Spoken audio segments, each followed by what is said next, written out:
अभिव्यक्ती मुक्त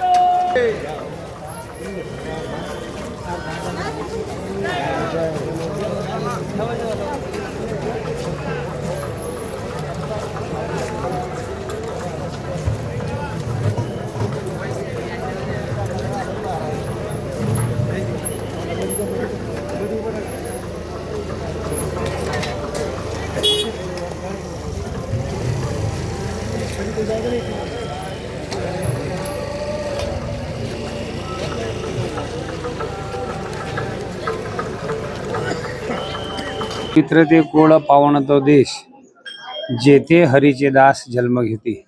या महाराष्ट्राला तिन्ही देव जैसे परब्रह्मीचे ठसे, जगी सूर्य जैसे प्रकाशन.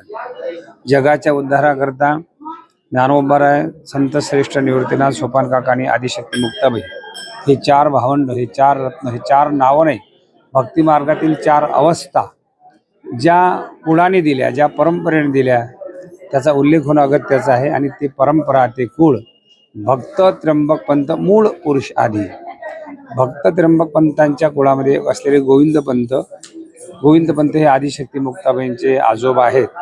आणि मुक्ताबाईंचा पालखी सोहळा जेव्हा या वाटेने मार्गक्रमण करतो, वर्षानुवर्ष जवळजवळ 3 शतकापेक्षा अधिक परंपरा असलेला हा सोहळा इतर जिल्ह्यापेक्षा बीड जिल्ह्यामध्ये, म्हणजे 6 जिल्ह्याचा प्रवास आहे, पण बीड जिल्ह्यामध्ये त्याचा शहरामध्ये 2 दिवस मुक्काम असतो. त्याचं कारण आहे की या ठिकाणी आदिशक्ती मुक्ताबाईंचे आजोबा गोविंद पंत हे बिंदुसरीच्या तीरावर समाधीच्या अवस्थेमध्ये स्थित आहेत.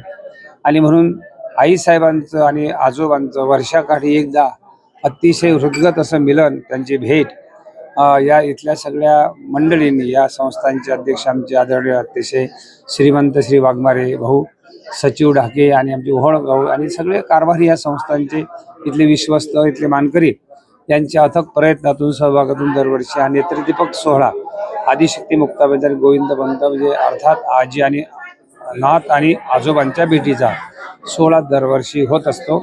आणि ह्या सोहळ्याचे एक अनन्यसाधारण महत्त्व भक्ती संप्रदायामध्ये, वारकरी संप्रदायामध्ये आहे. ती संस्थांच्या वतीनं आईसाहेबांना साडी चोळी भेट देतात आणि पुढील प्रवासाकरता आदिशक्ती मुक्ताबाई या परिवारातील सगळ्या साधकांना गोविंद पंतांचा आशीर्वाद देऊन पुढे पंढरपूरकडे रवाना करतात. पुंडलिक वरदा हरी विठ्ठल श्री